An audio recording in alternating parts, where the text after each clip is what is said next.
the Lightning Process podcast. Using the tools of the mind-body connection for health and happiness. And a very warm welcome from me, your host, Dr. Phil Parker. Today's episode is all about chronic pain and tinnitus. If you're unfortunate enough to suffer with one of these conditions, you'll know just how difficult it can be to live with. And I'm sure you'll be really interested to know that the Lightning Process has been extraordinarily effective for people with chronic pain. Hi, Dr. Phil here. Welcome to this podcast, which is all about some research that's just been published on long COVID and the Lightning Process. Now, many of you have already heard about the Lightning Process because I've talked about it a bit because I designed it. But if you haven't heard about the Lightning Process before, it's a program to help people retrain their brain using the latest technology and the latest research into the mind-body connection. So how our brain affects our body and how we can influence our brain to affect our body in a more positive way. The research is really interesting because it's the first research on the Lightning Process and long COVID. Now, long COVID is defined as when people have COVID and then after 4 weeks they still have severe, unremitting symptoms that stop them from functioning properly. And commonly that's breathlessness. Often you get autonomic disturbances, so heart rate, palpitations, sometimes dizzy spells, and very often fatigue and brain fog. But there are a range of symptoms, as is common in COVID itself, and often, obviously, a loss of sense of smell is another thing that goes with it. The problem is, it affects, currently they estimate, about 2 million people in the UK. That's about 3% of the population. And figures vary, usually bigger than that, so the States is huge. And we've seen this before, so in the Spanish flu of 1919, same thing happened after the First World War. Loads of people got some kind of a bug, which they called the Spanish flu, the influenza, and loads of people never recovered. In fact, they reckon 50% of people who survived the pandemic of that age never got back to work. So it's very common. We also saw it with the SARS epidemics, which happened a few decades back. A lot of people never recovered. So it's very familiar kind of post-viral response. And again, the problem is the provision of treatment. There isn't really much treatment apart from peer support, talking about it and keeping diaries. And people really struggle to make change. So the Lightning Process has a good track record, a good developing evidence base on helping people with fatigue type issues, as well as other things.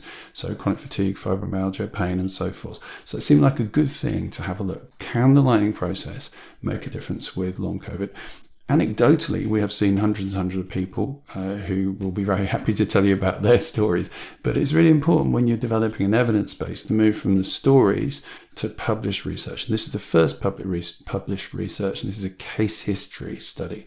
And this is what you do. You build an evidence base by going, okay, well, let's have a look. Can we identify if this is something worth following further? And that's the first step, the case study step. Case studies, we're always very cautious of case studies because to some extent, which case studies are being looked at, are they representative of the whole group of people? That's not what a case study says. It just says, this is interesting. We can see some kind of effect seems to be occurring. We need to explore this further to see if this can be shown to be true of every time you use it or enough that it shows that this is an approach that could be useful. So from my experience of having seen hundreds of cases, I think it's actually quite good. But what we need to do is we need to subject it to a much clearer scrutiny of getting proper research done. And the first step to getting the research done is to do a case study. So that's what's happened here. And the case studies was just 2 case studies, which is very useful for a case study report, of people who had long COVID, referred in by a GP service to the Lightning Process as part of a study to say, right, can we see if there's an effect? The way to measure effect here is 3 ways. The first is, let's look at people's symptoms and measure changes in symptoms. Bearing in mind, of course, there's only 2 cases, so we can't say, oh, this guarantees the Lightning Process is brilliant. It's just an early stage research project. So we measure symptoms, self-reported symptoms. The second thing we measure is fatigue using the fatigue severity scale, which is a very standard scale measuring fatigue. The only really way effective way you can measure fatigue is self-report scales. How tired are you feeling? That's how we generally understand fatigue and pain, is what's it feel like. And the other one we used is the Warwick and Edinburgh Mental Wellbeing Scale. It's called a Webscale. To kind of measure how you're feeling. How do you feel you're capable of doing things? What's your mood like? So looking at all the kind of dimensions of health, both physical, how are you physically feeling, and also how you're feeling about yourself and your future. So those are the scales used to identify change. The two cases we had, one was a 60-year-old and one was a 50-year-old, both women, both referred. They'd had COVID in March 2020, and still in July, they're still suffering from a range of symptoms, from palpitations to breathlessness to headaches, and particularly a lack of energy. So they took the lightning process. If you want to find out more about what the lightning process involves, there's loads of other podcasts on it. But fundamentally, there's a program of an audio program you listen to understand the concepts of how the brain and body can interact, what the research is about that.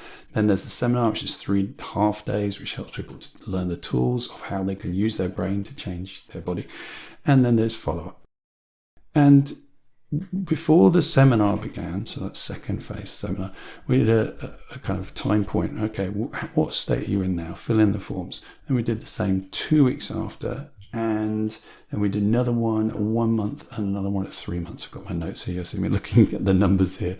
Okay, so that's 4 time points: before, 2 weeks after, a month after, and 3 months after, to see, can this change be sustained? And what we did was look at the fatigue severity scale first of all. So got the data here. So fatigue, the mean scores. So it's a 9-point scale, a 9-item scale, and the mean scale scores for case 1 started at 3.89. And a drop in fatigue severity scale is good because it means you've got less fatigue. It dropped from 3.89 to 1.22 at the 4th time point 3 months later. Case 2 had higher levels of fatigue, 6.11, and that fell to 2.7. So both really big changes. We don't use the word significant so much here, so we normally do with data because there's only 2 people to look at. But they both had, big major changes which were sustained over the period of time. When Webscale, where a change in 3 points is considered meaningful and positive, they started off, and you want it to go up in this case. Case 1 started up at 44 points, so a 3-point change would be 47. They actually got to 53, so it's a 9-point change. That's really huge when 3 is considered to be good. Case 2 was even bigger. It started off as 36 and went up to 57. So that's a 21-point change. Again, where 3-point change would be considered to be quite big. They also all documented there was massive changes in their symptoms as they went through the process, which can maintain at the 3-month point. So what we've got here is a really good beginning point that says, okay, something's going on here, at least with these 2 cases. The smart thing next is to do research on, can we find this in a bigger sample? Is this something that is dependable and consistent? And that's the next phase, is to find research partners based on the case studies. It's what normal science is. It's like, let's find an idea, see if it works, and let's test it. Let's see if it actually holds water. So I thought you'd find that interesting, looking at where we are in the research journey, early stages, and so that you can't look at this and go, oh, lightning process fixes long COVID. That's not what the research says. What the research says is, this is interesting. We need to look at it further and do more studies to find out if the lightning process is something that is effective. And as we move into those phases, I'll be back to tell you more about how we're getting on, what the results are. It's so important to do research into this area. There's a lot of confusion, a lot of misinformation, and one of the ways forward is to do good quality research where it's really clear what we're testing. As I say, at this point, this is not testing the lightning process, just saying, is there any evidence at all that this makes a difference? This says, well, at least in these cases, there seems to be something going on. We need to find out, was it the lightning process that made a difference? Was it something else? And that's where we move into more complex and more a large sample researches. And as I say, I'll keep you updated as we discover more about those. See you on the next one.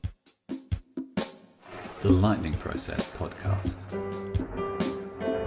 using the tools of the mind-body connection for health and happiness. And a very warm welcome from me, your host, Dr. Phil Parker. Today's episode is all about chronic pain and tinnitus. If you're unfortunate enough to suffer with one of these conditions, you'll know